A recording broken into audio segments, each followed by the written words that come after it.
Olá pessoal, tudo bem? Então, nós vamos conversar aqui hoje sobre a responsabilidade social empresarial e o meio ambiente. Estamos trabalhando aí no Zoom ao longo das últimas aulas sobre a temática ambiental e o nosso caráter aqui hoje, a nossa ideia hoje é mostrar como que nós temos, além da dimensão ambiental, uma interface direta com as questões sociais e como que as questões sociais, as questões relacionadas à governança empresarial impactam também nas estratégias vinculadas aqui à responsabilidade social corporativa.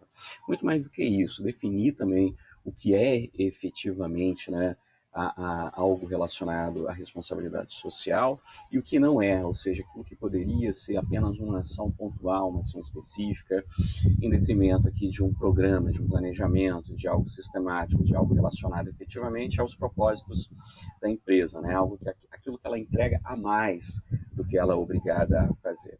Eu quero pegar aqui como exemplo inicial uma fala que repercutiu bastante nas mídias sociais da vice-diretora, vice-presidente do Nubank, sobre a dificuldade de contratar pessoas negras para posições estratégicas e que ela não poderia contratar qualquer pessoa. A fala dela, dentro ali do que foi interpretado por muitos nas redes sociais, foi para apontar, foi para indicar algo que estaria relacionado aqui a uma certa culpabilização das pessoas negras que não acessavam ou que poderiam desqualificar o espaço corporativo, embora talvez essa não tenha sido a real intenção dela, que foi apresentar a necessidade ali de ter pessoas qualificadas, independentemente de aspectos socioeconômicos e aspectos raciais. De qualquer forma, o que fica é a repercussão disso para a empresa. Depois ela apresentou uma nota retificando o posicionamento dela e falando que o posicionamento dela não era o posicionamento do Nubank. Ora, essa temática racial, essa temática que perpassa as dimensões sociais, temática de gênero, da inclusão, da responsabilidade corporativa, tudo isso aponta para aquilo que nós estamos discutindo ao longo aqui da disciplina, de como que a questão da sustentabilidade ela está muito além das questões ambientais unicamente.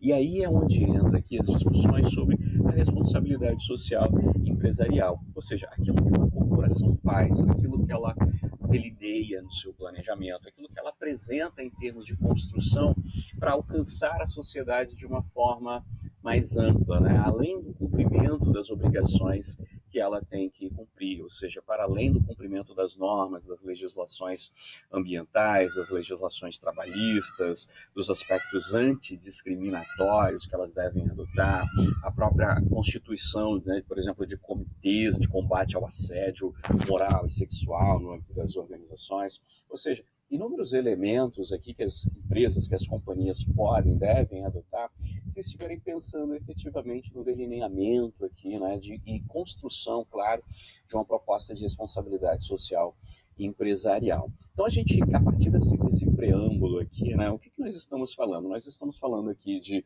uma filantropia, de uma caridade, de uma ação social, ou seja, de elementos que seriam pontuais relacionados à participação da empresa na sociedade. Ou seja, será que a responsabilidade social é apenas a doação de cestas básicas no Natal, a arrecadação de brinquedos para a doação? Isso não é um aspecto que secularmente estaria já vinculado à filantropia? Sim, estaria. Esse é um tipo de ação que é positivo, que é bom, que é interessante, mas isso não é uma responsabilidade social empresarial, isso não é um elemento vinculado aqui diretamente à incorporação, à estratégia da empresa de parte de suas ações. Ela está fazendo filantropia, ela pode fazer caridade, ela pode fazer ações sociais, elementos que são extremamente positivos, elementos mas que não estão vinculados aqui diretamente ao desenvolvimento de um plano, de um planejamento, algo que possa ter um impacto na sociedade para além daquilo que ela faz, dentro do seu core business, daquilo que ela se propõe a fazer efetivamente, aquilo que está na sua missão. A emergência das ações de responsabilidade social corporativas, assim como de um engajamento social também, da própria ideia do voluntariado, como que o voluntariado poderia alterar as condições sociais, isso tudo remete ao quê? Ao estabelecimento, na década de 1990, da importância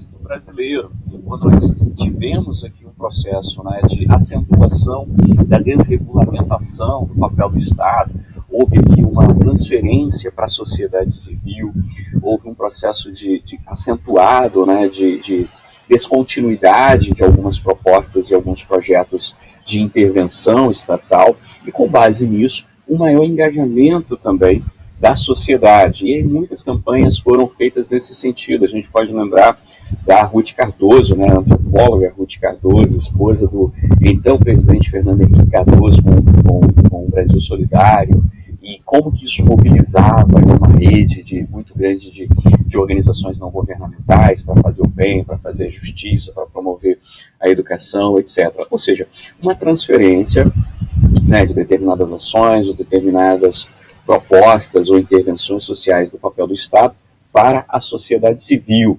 envolvendo aí um número muito grande de pessoas, de atores, de indivíduos, e com base nisso, inclusive, muitas críticas surgiram, né? E aí eu destaco aqui para vocês um documentário que ficou muito famoso aí nesse contexto, que é o Quanto Vale ou É por Quilo, que ele retrata assim, de uma forma muito interessante como que muitos desses atores, muitas dessas organizações não governamentais acabavam se projetando muito mais do que as ações que elas realizavam, né? Muito mais do que as ações que elas se propunham a fazer em prol daqueles grupos vulneráveis, daqueles grupos de pessoas que estavam ali com as suas necessidades não atendidas nem pelo Estado, nem pela sociedade civil.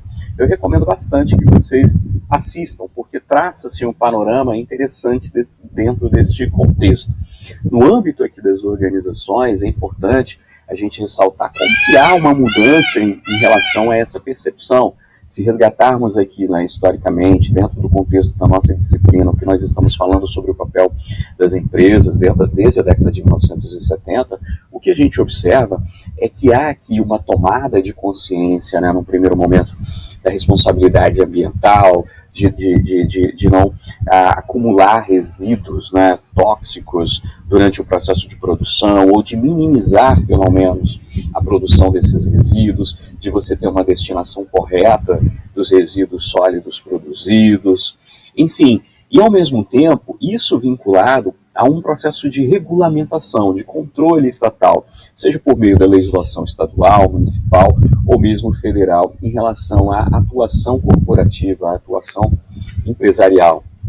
Dentro desse contexto aí, né, sobretudo na década de 70 e 80, as empresas elas vão reclamar muito, né, vão apontar que isso é o surgimento de uma maior intervenção estatal, que isso é um processo de regulamentação e que isso geraria ainda mais burocracia para as atividades corporativas e para as atividades empresariais.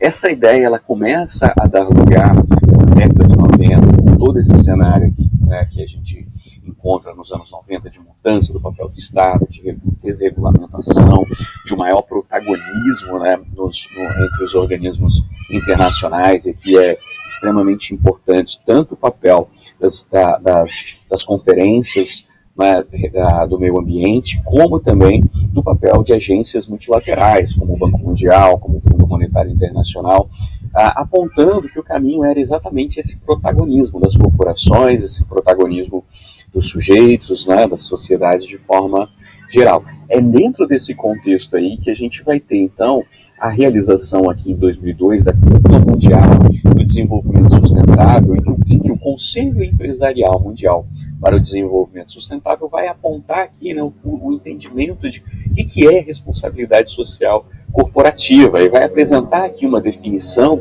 que é amplamente aceita, né, pelos pares, pelas corporações, pelas empresas, e também é incorporada a muitos dos documentos que foram produzidos pelas corporações. A ideia é de que a responsabilidade social empresarial é o compromisso da empresa em contribuir para o desenvolvimento sustentável, desenvolvimento econômico sustentável, considerando aqui, né, toda a discussão que já fizemos sobre o conceito de desenvolvimento sustentável, trabalhando com os empregados, suas famílias, a comunidade local e a sociedade em geral para melhorar a sua qualidade de vida. Observem aqui que há uma pleiade, né, de stakeholders, vamos chamar assim, em relação a esse conceito. Primeiro, você está definido como que a empresa poderia se portar pensando numa estratégia de desenvolvimento e pensando inclusive no próprio tipo de de regime de capitalismo, né? Um regime de capitalismo focado, que estivesse como norte aqui, um capitalismo tendo como o matiz, como orientação, como elemento preponderante de acumulação, a ideia do desenvolvimento sustentável, ou seja, vamos acumular, mas ao mesmo tempo vamos criar condições para que o tripé da sustentabilidade seja alcançado, né, para que as dimensões econômicas, as dimensões ambientais e sociais sejam atendidas. Vamos trabalhar com os empregados, ou seja, já está apontando aqui para a necessidade também de políticas internas à corporação. A gente não está falando apenas de elementos externos, né, de elementos aqui alheios ao que se passa dentro do chamado chão de fábrica, né? Dentro também das suas famílias, ou seja, como que a sociedade, como que esse núcleo ampliado aqui de atuação, né, dos trabalhadores, dos funcionários, dos colaboradores, está dentro da lógica corporativa, e assim como a sua comunidade. Isso vai ser importante para a gente pensar aqui, em alguns instantes, né, num conceito, que é como que determinadas licenças são pensadas até mesmo por meio de uma outorga comunitária, né? Ou seja, uma empresa se propõe a ter uma legitimidade, um reconhecimento da sociedade daquilo que ela realiza, muito mais do que apenas uma regulamentação estatal do processo. É um conceito que ele abarca aqui inúmeros aspectos como, por exemplo, os direitos humanos, os direitos do trabalho, o meio ambiente, aspectos de combate à corrupção, ou seja, nós estamos falando aqui também da importância da governança corporativa. Quando a gente olha para os direitos humanos, alguns elementos se destacam, né? Apoiar, respeitar a proteção dos direitos humanos e dos direitos humanos reconhecidos internacionalmente, ou seja, aquilo que já está estabelecido, né, como um marco, aquilo que é reconhecido, está no direito internacional, né, em relação à defesa dos direitos humanos, assegurar-se da não participação em violações dos direitos humanos, ou seja, as empresas devem, né, ou deveriam incorporar não somente a violação, como também o apoio a esses princípios, respeitar, apoiar, não violar. Evidentemente, e aí já fazendo nexo aqui com outro aspecto, isso inclui a abolição do trabalho forçado, do trabalho análogo à escravidão, não só da empresa, mas de toda a sua cadeia. Apoiar a liberdade de associação e o reconhecimento efetivo do direito à negociação.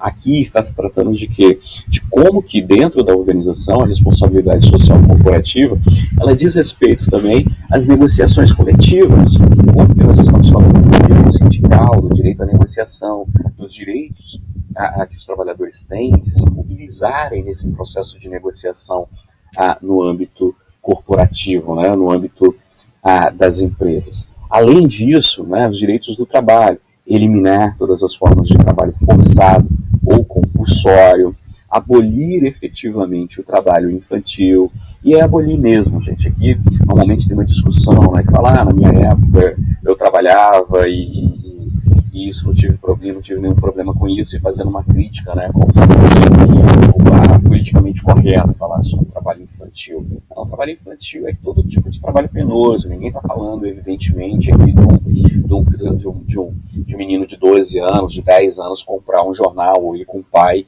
à padaria comprar pão, né? A gente está falando aqui das crianças, por exemplo, que trabalham em Açailândia na produção de carvão, que estão dentro ali de um forno. Eliminar a discriminação no emprego. Olha, isso aqui é extremamente importante. Como eu mencionei em relação a esse posicionamento, né, da presidente, né, do Nubank, como que você tem aqui, né, de uma forma tácita, de uma forma implícita, a presença ou não de pessoas que manifestam determinados posicionamentos preconceituosos dentro das organizações. Não é o caso dela, né? No caso dela, ela estava falando da dificuldade de contratação. E como que essa dificuldade de contratação, ela acaba repercutindo no não aparecimento, por exemplo, de mulheres em cargos estratégicos, é o que a gente chama aqui de um viés de gênero no processo de contratação. As mulheres normalmente são contratadas para cargos mais relacionados ao cuidado, profissões que estão identificadas aí ao trabalho de care, ao trabalho de cuidado, e não para cargos, por exemplo, de finanças. A administradora financeira, né, raramente a gente tem esse tipo de situação. Normalmente a mulher ela fica responsável ou pelo RH, quase que aquele RH identificado ali pelo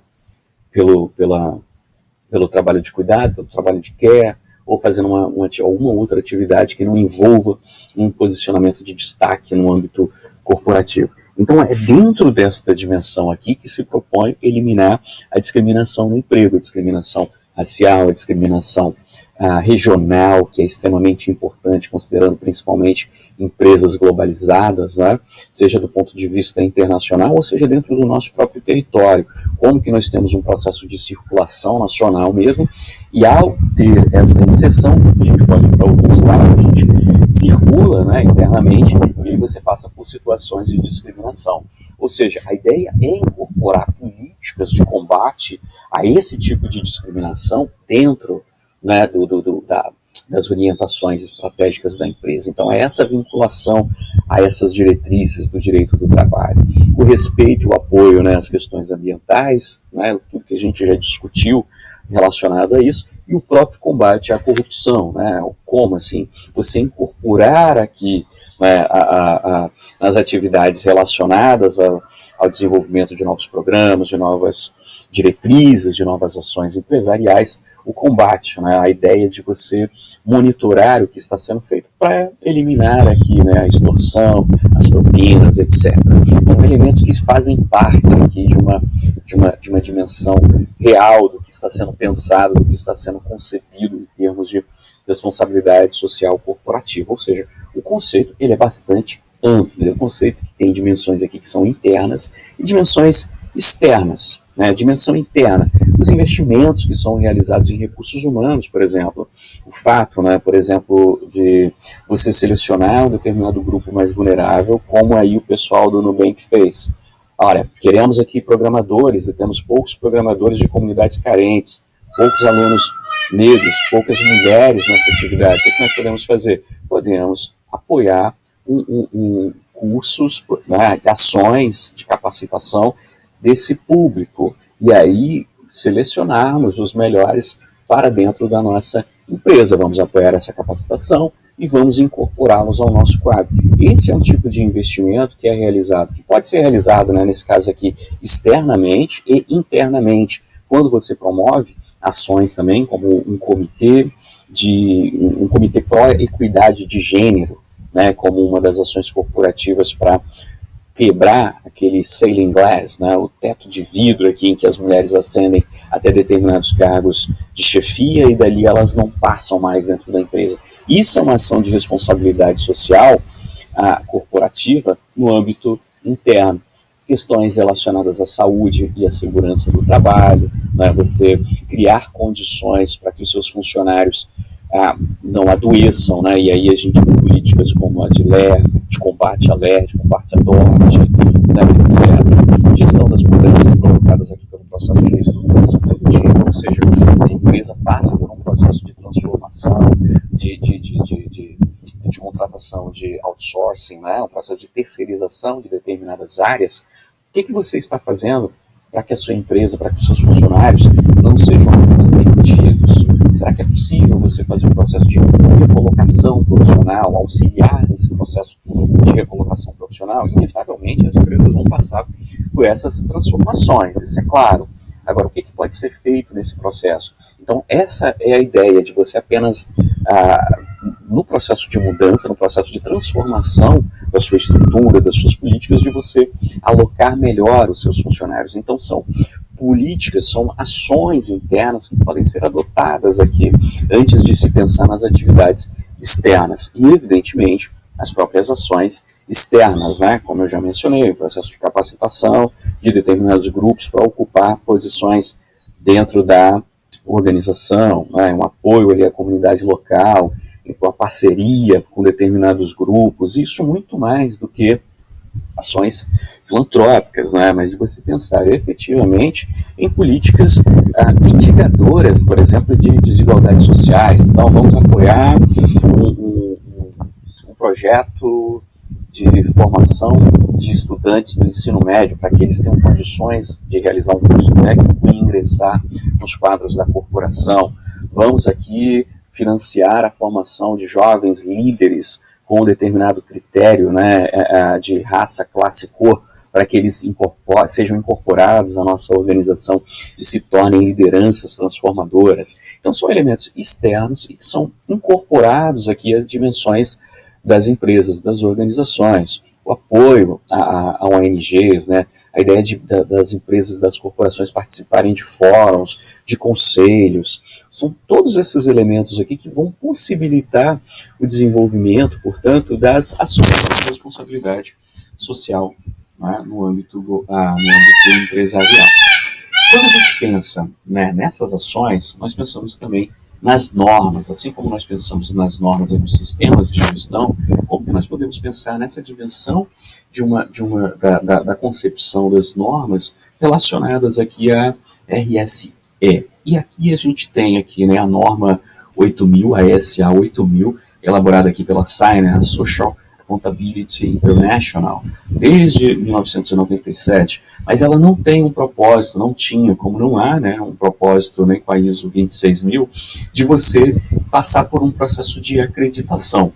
Você tem um conjunto de orientações, de diretrizes, de encaminhamentos, né, digamos, de como você pode trabalhar com determinados princípios. Princípios como, né? Ora, eliminar o trabalho infantil, assegurar a liberdade de organização dos funcionários, regular o tempo de duração do trabalho conforme as suas características, né? Trabalhar com uma política remuneratória justa. Então, são elementos, né, tanto do âmbito interno e externo, que orientam a adoção pelas corporações, no âmbito nacional e internacional, de uma maneira mais global, de uma maneira mais geral. Assim como os sistemas de gestão eles não são mandatórios, eles não são obrigatórios, as normas de responsabilidade social também não o são. A ideia aqui da SA 8000 é que você possa ter critérios, né, que inspirados, por exemplo, na ISO 9000, na ISO 14000 mesmo, para você, isso posteriormente, né, pensando já a partir aí de 2004, quando há o surgimento de novas ISO lá, para você ter um diálogo e um espelhamento dessas normas consolidadas na área de responsabilidade social e empresarial. Aqui a gente tem aqui um destaque para a ISO 26000, que é o que ela tem como foco aqui, né, padronizar o entendimento, pensar na ideia de como que as responsabilidades sociais corporativas podem ser trabalhadas, podem ser discutidas e adotadas por todas as organizações, pequenas, médias e grandes, órgãos públicos, empresas privadas, etc. E pensar nesse desenvolvimento, portanto, de um arcabouço, de sistemas de recomendação, de orientações gerais que as empresas deveriam adotar. Então a gente tem ali uma apresentação, né, novamente, do conceito de desenvolvimento sustentável, o que tem que ser entendido ou pode ser compreendido como uma responsabilidade social, como que essas normas elas têm uma interface direta com a responsabilidade ambiental. Então não somente pensar na ideia aqui de você ter uma norma ambiental, socialmente, né, responsável, mas como que ela pode e deve dialogar com as questões ambientais. Ou seja, nós estamos falando aqui de algo que é muito, muito atual e muito contemporâneo, inclusive indo além das normas, que é a utilização dos conceitos aqui de ESG, ou são presentes hoje no vocabulário dos gestores, dos CEOs, quando nós estamos falando da temática da sustentabilidade. Nós estamos falando aqui da temática ambiental, social, dos aspectos da governança corporativa. Então a gente passa aqui pelo ESG, né, porque é extremamente importante. Tudo que nós estivermos falando aí agora de sustentabilidade, nós estamos trabalhando dentro desse conceito. ESG, que diz respeito ao quê? Diz respeito exatamente como você tem uma tendência à valorização, né, a trabalhar inclusive de uma forma concatenada, entrelaçada com os objetivos do desenvolvimento sustentável. como que para cada uma dessas dimensões, observem aqui, nós temos ali objetivos do desenvolvimento sustentável que perpassam, né, esse tripé do social, do corporativo e do ambiental. Ora, esses elementos aqui, esses aspectos juntos, eles vão ter inúmeras dimensões. A gente pode olhar aqui para o social. Dentro do social, nós estamos falando o quê? De direitos humanos, de evitar aqui o consumo do tabaco, o consumo, a produção, consumo e comercialização, né, de produtos danosos. Como que você pode pensar na ideia do desenvolvimento social, do desenvolvimento comunitário, o respeito às relações de trabalho, um local de trabalho seguro, né, para os seus colaboradores, o respeito à diversidade. E aí, novamente, pessoal, reiterando esse ponto, isso é extremamente importante. Isso não é pauta comunista, isso não é pauta, né, de determinados grupos sociais radicalizados. Não, isso está presente ali em diversos contextos, em diversos ambientes corporativos. A gente vai já observar, né, como que você tem a noção pelos próprios sistemas financeiros de uma perspectiva baseada aqui na lógica ESG.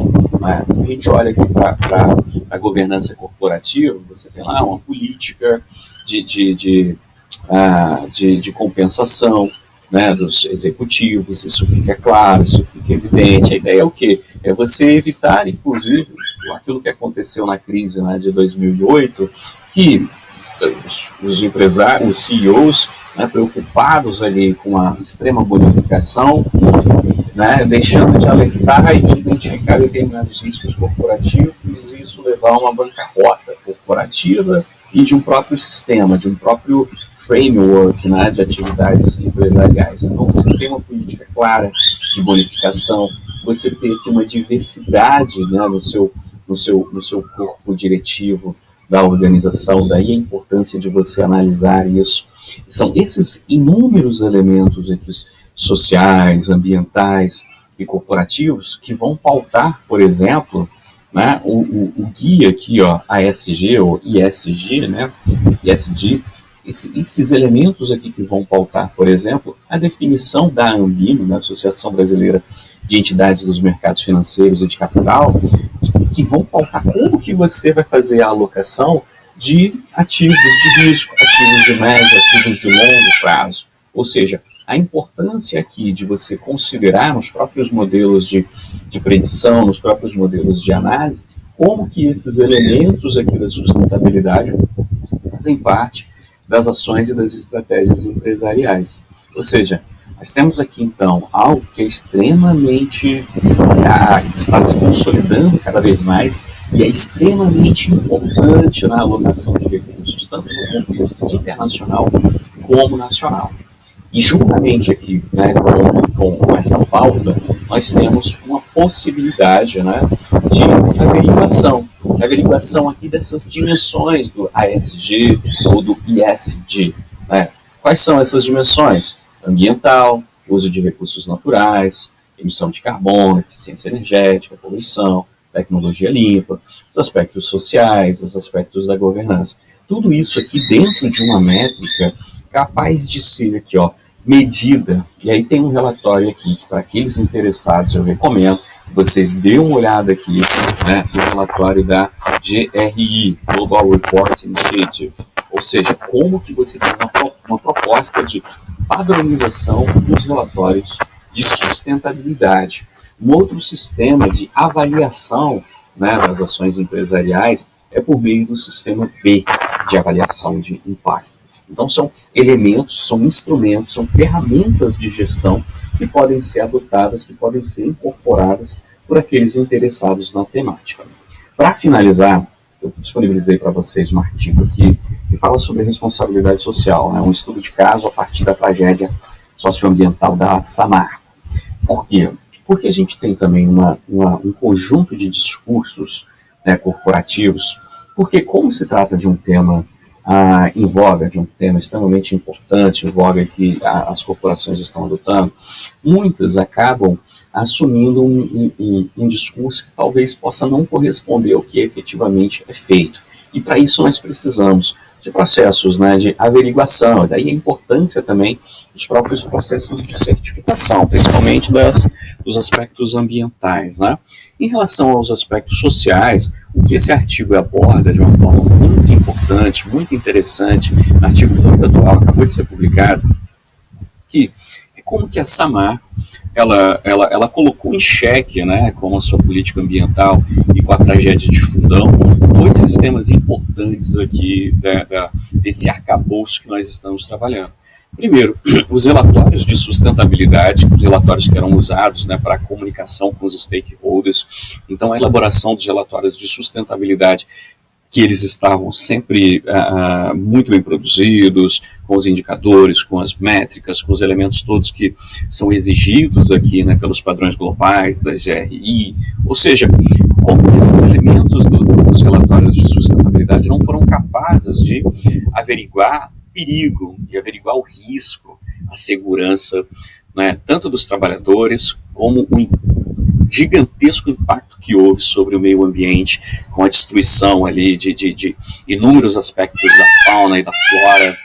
Os relatórios aqui, eles não conseguiram captar esse risco, eles não conseguiram captar esse elemento. E aí a importância de termos, né, de pensarmos na averiguação de forma independente também, e a própria importância das pesquisas, né, sobre essa temática, e pesquisas feitas por entidades e grupos autônomos. É claro que nós temos circunstâncias, né,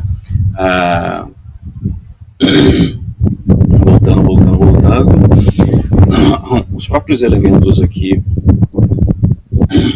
Um segundo ponto é como que as licenças sociais para operar, uma outorga da comunidade, ou seja, uma parceria estabelecida entre a Samarco e a comunidade, foram incapazes também de prever esse tipo de transtorno, esse tipo de desastre. Ou seja, aqueles elementos ali de uma parceria, de uma comunicação, de uma proximidade com a comunidade local, não foi capaz de se aproximar, de acompanhar a iminência daquele desastre, colocando em xeque algo que é extremamente caro aqui, né, nessa discussão, que é o papel da sociedade em monitorar, em acompanhar, em averiguar o que as empresas estão fazendo. O que poderia levar, inclusive, a um processo de desconfiança em relação à própria captura pelas corporações das lideranças comunitárias, o que é extremamente preocupante, né, inclusive em relação aos nossos próprios sistemas de gestão. Então são esses elementos aqui, pessoal, que nós estamos destacando e queremos que vocês observem aí dentro desta nossa sessão, né, os conceitos, o que é, a importância dos novos conceitos, principalmente do conceito de ESG, como que ele é bastante utilizado atualmente, como que ele está sendo incorporado às dimensões aqui corporativas, seja no mercado financeiro, algo que é extremamente importante, tá? Caso vocês queiram, inclusive, um aprofundamento sobre isso, eu sugiro que vocês leiam aqui o relatório da Ambima, principalmente porque ele mostra como que o mercado financeiro está incorporando, né, na definição dos riscos, na definição da alocação de recursos, essas estratégias, e como que isso, a gente pega o próprio cenário brasileiro, o cenário ambiental brasileiro, como que é uma definição também de fundos internacionais, né, que estão levando em consideração esses aspectos na hora de fazer um aporte de recursos, né, em determinados projetos de infraestrutura ou na construção mesmo de uma determinada corporação, pela alocação de recursos, de financiamento de projetos, etc. Então, caso vocês tenham mais interesse, leiam este material. E, por fim, a própria crítica, né, feita aqui, a própria crítica que é importante, sobre o discurso relacionado à responsabilidade social corporativa e aquilo que efetivamente é feito. Tudo bem? A gente se encontra, então, no próximo tema. Até mais.